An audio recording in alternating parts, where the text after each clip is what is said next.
নমস্কার, আমার সেকেন্ড ব্লগে আপনাদের সবাইকে স্বাগত। আজ 29 তারিখ বুধবার। সকালে ঘুম থেকে উঠেই আমি বাড়িতে থাকলে প্রকৃতিটাকে উপভোগ করতে, ফুল গাছপালা, আশেপাশের বাড়িটা এবং পরিবেশটাকে ঘুরে দেখতে খুবই পছন্দ করি। তো প্রকৃতি উপভোগ করতে করতে সকালে শুরুতেই আমরা যা করে থাকি, ব্রাশ করে নিলাম। আজ ঘুগনি বানানোর প্ল্যান আছে। খুব মন দিয়ে ঘুগনিটা বানিয়েছি, খেতেও অসাধারণ হয়েছিল। সবাই খেয়ে খুব ভালো বলেছে। আর ঘুগনির সাথে বাঙালির মুড়ির কম্বিনেশন তো জানেনই কতটা অসাধারণ। ব্রেকফাস্ট সেরে নিয়েই ডেলিভারি বয়ের কল এলো। নায়িকা থেকে একটা পার্সেল এসেছে। আমি অর্ডার করেছিলাম আমার কিছু স্কিন কেয়ার প্রোডাক্ট, সেগুলো শেষ হয়ে গিয়েছিল, তাই অর্ডার করে নিয়েছিলাম।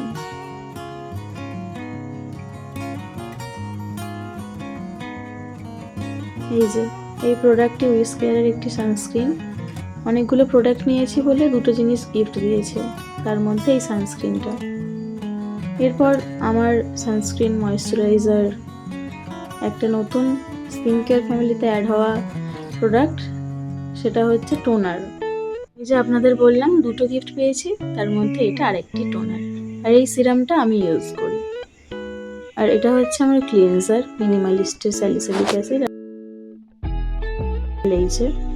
আর এই টোনার, এই ভাইরাল টোনার, এটা এখন স্কিন কেয়ার ফ্যামিলির new member, Tony Mallick toner. এই যে এই ফ্যামিলি মেম্বার। তারপর সর্দির লস্যি বানিয়েছিল, সেটাই খেয়ে নিলাম। এরপর অনেকক্ষণ পরেই লাঞ্চ করে নিয়েছিলাম। লাঞ্চে ছিল বাটা মাছের ঝাল ও ঝোলও ছিল কাঁচা কলা দিয়ে। এরপর স্কিন কেয়ার করে নেব একটু।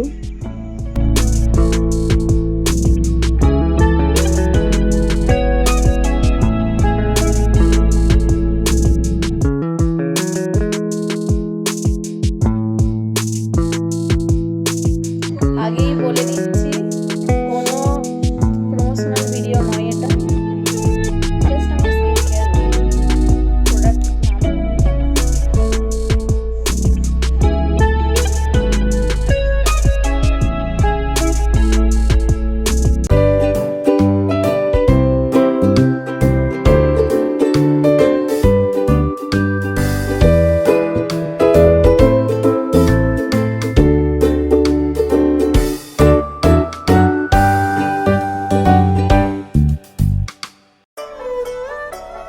প্রতিটি প্রোডাক্টই প্রায় শেষ হয়ে গিয়েছিল।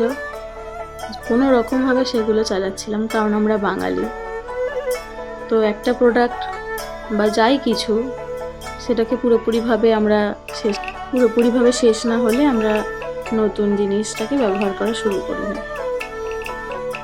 এই যে আমার স্কিন কেয়ার হয়ে গেছে, মুখটা বেশ গ্লো করছে।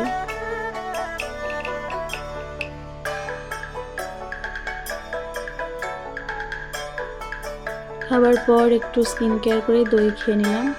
এরপর মা দিদি ওরা গিয়েছিল ভোট দিতে।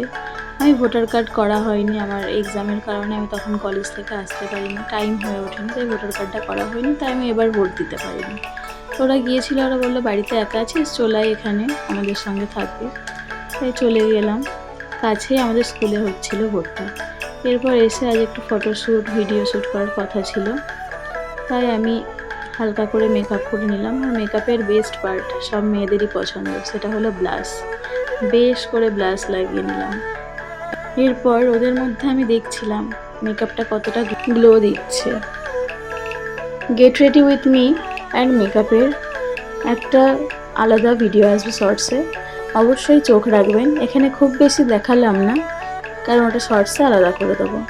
সেই দিন আমি গেট রেডির একটা ভিডিও শ্যুট করেছি। এখানে কিছুটা ক্লাইম্যাক্সের মতোই দেওয়া থাকলো, ছোট ছোট ক্লিপিংসগুলো দিয়ে রাখলাম। তবে শর্টসে প্রপারলি আসবে ভিডিওটা, অবশ্যই আপনারা দেখবেন। মাস্কারার ভলিউমটা শুধু দেখুন। এরপর একটু লিপস্টিক পরে নিলাম, তারপর এক্সেস পাউডারটাকে ডাস্ট আউট করে নিলাম। সেদিনের মেকআপটা খুবই সুন্দর হয়েছিল, আমার কাছে তো খুবই ভালো লেগেছিল, তাই বারবার দেখছিলাম। আর মুখটাও অনেকটা গ্লো করছিল।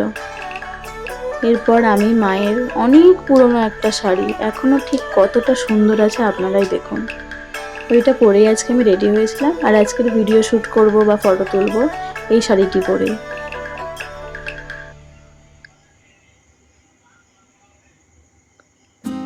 অনেক দিন পর কোনো লুকে আমি অত্যন্ত স্যাটিসফাইড হয়ে থাকলে সেটা হচ্ছে এই লুকটা।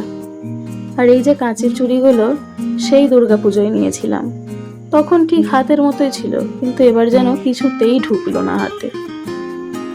খুবই মনটা খারাপ হয়ে গেল। এই কাঁচের চুড়িগুলো কবে পরবো তাই ভাবছিলাম, আজকে শাড়ির সঙ্গে ভালো লাগবে বলে এটা পরলাম। পরতে গিয়ে দেখুন কাঁচের চুড়িগুলো ভেঙেই গেল। মনটা একটু খারাপ হলেও অন্য চুড়িগুলো নিলাম। এই চুড়িগুলো আমার মামা বহুদিন আগে বোম্বে থেকে এনে দিয়েছিল, এখনো ততটাই সুন্দর আছে। টিপ আমি খুব বড় পরতে পছন্দ করি না, কিন্তু এটা যেন আমার মুখে খুব বড় লাগছিল, এটা আমি বেশিক্ষণ পরে থাকিনি, চেঞ্জ করে ফেলেছি। দু একটা ছবি তুলে দেখলাম কেমন লাগছে, তারপর আমার পোষাচ্ছিল না। আর এই যে রিনা এসছে, ও আজকে আমাকে ছবি তুলে দেবে। ও বলছিল আমাকে একটা গান শোনা, তাই ওকে একটা গান শুনে নিলাম। এই যে কিছু কিছু ছোট ছোট ক্লিপিংস তুলে ধরলাম। আপনারা আরও দেখতে হলে আমার ইনস্টাগ্রাম, ফেসবুক ডেসক্রিপশানে লিঙ্ক দেওয়া আছে, অবশ্যই গিয়ে দেখবেন। এখানে কয়েকটি বিটিএস তুলে ধরলাম মাত্র। সেদিনের ডিনারটা ছিল একটু স্পেশাল, কারণ সেই দিন এসেছিল আমার দাদা, ভাই আর বোন। দাদা এখন বাইরে থাকে, অনেক দিন পর এসেছিল বলে ও লুচি খেতে ভালোবাসে, তাই মা লুচি বানিয়েছিল। এবার আপনাদের একটা গানের ছোট্ট এক কলি শোনাবো। বাতাস তখন বইতে গিয়েও দেখায় অভিমান অভিমান। গানের পুরো অংশটা ইউটিউব শর্টসে আসবে, এছাড়াও থাকবে ফেসবুক এবং ইনস্টাগ্রামে, যেগুলোর লিঙ্ক আমি ডেসক্রিপশানে দিয়ে রেখেছি, অবশ্যই চেক আউট করবেন। দেখার আসবে খুব তাড়াতাড়ি পরের একটা ব্লগে। সকলে ভালো থাকবেন, সুস্থ থাকবেন, ভালো রাখবেন। ভগবানের কাছে সকলের মঙ্গল কামনা করি। আপনাদের মূল্যবান সময় আমাকে দেওয়ার জন্য অসংখ্য ধন্যবাদ। রাধে রাধে।